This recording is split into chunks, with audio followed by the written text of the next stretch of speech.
Every single day, people wake up and they determine, I've been in a career and I need a change. They realize they are no longer passionate about what they are doing. But that is one of those things where it's a lot easier to think about it than it is to do it. How do you jump from one field to the other? It is a very difficult thing to do, but it is not impossible. And in today's video, I am going to give you 7 different things you can do to accelerate that process. And I'm also going to talk about a recruiter's perspective, because I have seen people's resumes and they have done one thing, they are applying for a different thing. What do you think as a recruiter? Because understanding their thought process is going to help you understand how you can convince them that going with you as a candidate is a good decision. Let's go.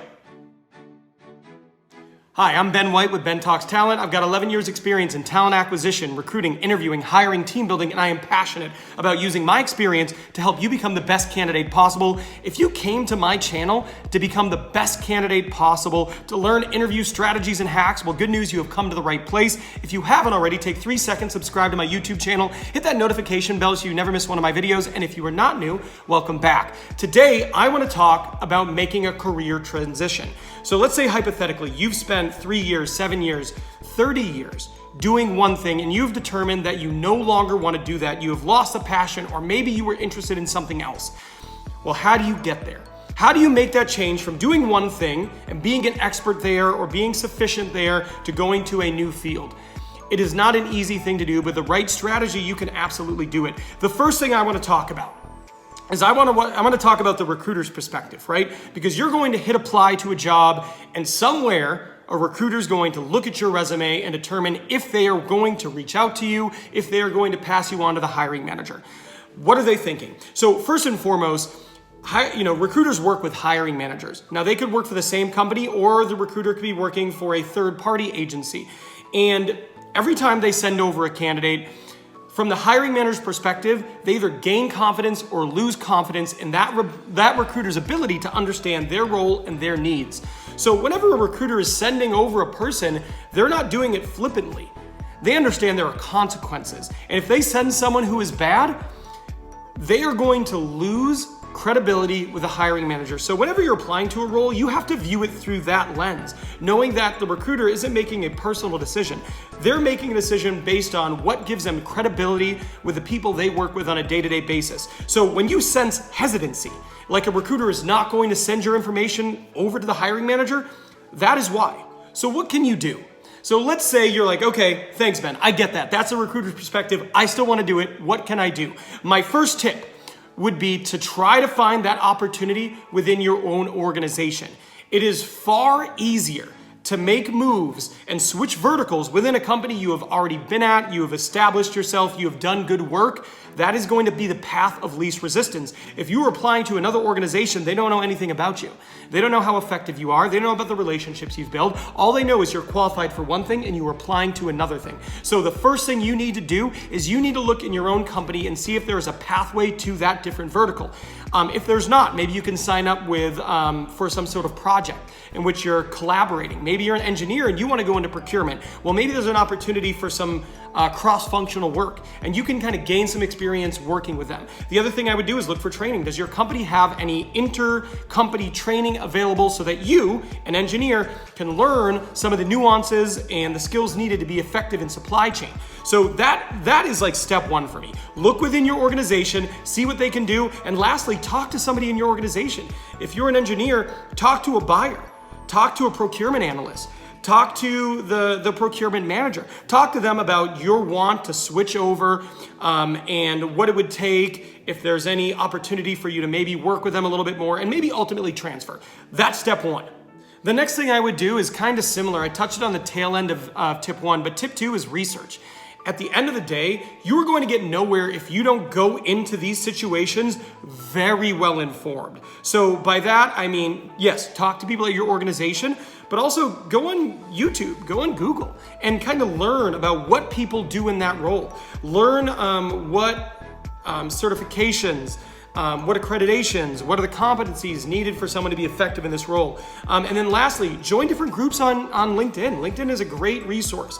If you're an engineer, you want to go into procurement, join a buyer group and talk to people there, start networking, let them know, introduce yourself. Hi, my name is Ben. I am currently an engineer, but I am interested in taking my career in the direction of procurement.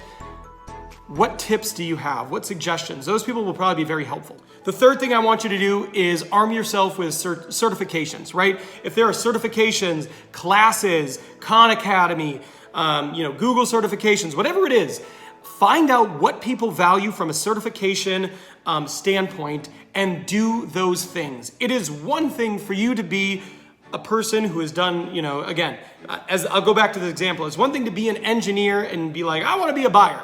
Is another thing to be, I'm an engineer, I have gone out and I have acquired certifications and I've undergone training on procurement and I am ready to make this switch. Those two things sound entirely different when I say them, right? Well, they sound entirely different to recruiters, HR, and hiring managers. So once you've done the research, step 2, and you have understood what it is that people in that chosen field value, go out there and make those steps yourself. Start acquiring certifications, start undergoing training, bolster your own knowledge so that you're not having to go from 0 to 60 when you make a move into that next field. You already have baseline knowledge. It'll make you a more attractive candidate and it'll jumpstart your success in that next role.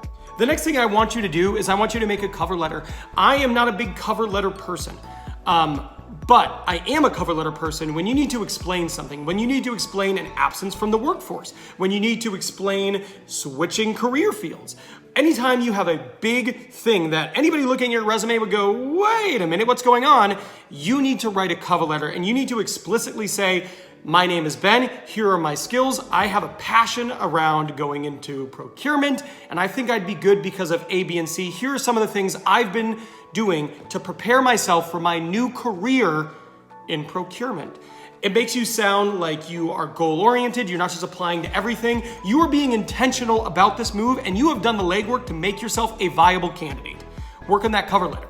The next thing you need to do is you need to understand the transferable skills, right? So if you are doing one thing and you are wanting to do another thing, look at that Venn diagram. Where is the overlap? What are the things you do in your role today that would make you good in the role you want to do tomorrow? You need to understand the nuances of your current role and your future role and be able to speak to the things that are going to make you effective in that new role. That takes research. So do research, look up some job descriptions, familiarize yourself with your current job description and what you do. Look for the overlap and be ready to speak to it in every single interview you do for one of these new roles in your new chosen career field, because believe me, you are going to have to. Finally, you need to prepare for your interview. Watch all my videos. I'm joking, kind of, but here's the thing. Imagine you were interviewing against somebody who is already in that field. How much better of a culture fit, and how much better of an interviewer in general do you think you're going to have to be to beat out someone who has that head start of experience? It's going to have to be significant. If I was you, I would go in there knowing I would have to crush that interview to even have a chance. Now, the last thing you need to do is both the easiest and the hardest part about all of this. You need to mentally prepare yourself to take a step back. If you are a senior engineer, you're not just gonna be a senior buyer. You're going to have to be, a buyer one or an analyst of some sort. You're going to have to take a step back. I am in recruitment. And if I was to move to sales, there is a considerable amount of overlap. But I don't expect to be a senior director of sales like I'm a senior director of recruitment. I would need to take a step back to a sales rep. If you are passionate and committed to making this career change, the reality is, in all likelihood, you will need to take a step back and you're gonna have to be at peace with that because it's coming. And that is kind of the price you pay in order to make that move. But if you truly wanna do it, just be prepared that whatever you're at, whatever level you're at, whatever you're doing, be prepared to take a little bit of a step back in order to take a step forward as you become good at your chosen field. But you just can't expect them to go, Ben, well, this is the title you're currently at. We'll just slot you over here, but doing a totally different thing. Not gonna happen. You're gonna need to take a step back and you're gonna need to be okay with that. And if they ask you about that in the interview, you can't have any pause about that because what they're going to see is, yeah, Ben seems like he wants to go into procurement, but he seemed to have a real problem with taking a step back. I'm afraid if we hire him, he will leave. You don't want that. You absolutely don't want that. So if they bring up, well, Ben, you're interviewing for this role, but you don't have the experience, so you'll probably have to be at a little bit of a lower level. You need to say, absolutely, I totally understand that. I'm still very interested. I understand, making a move like this is going to require me to learn. It's going to require me to, take that step back and learn the ropes. And I totally understand that and I'm eager to do so. You have to answer like that. You have to be enthused. You have to say you understand it. You show any pause, any pushback, any resistance, they're going to assume you're not okay with it.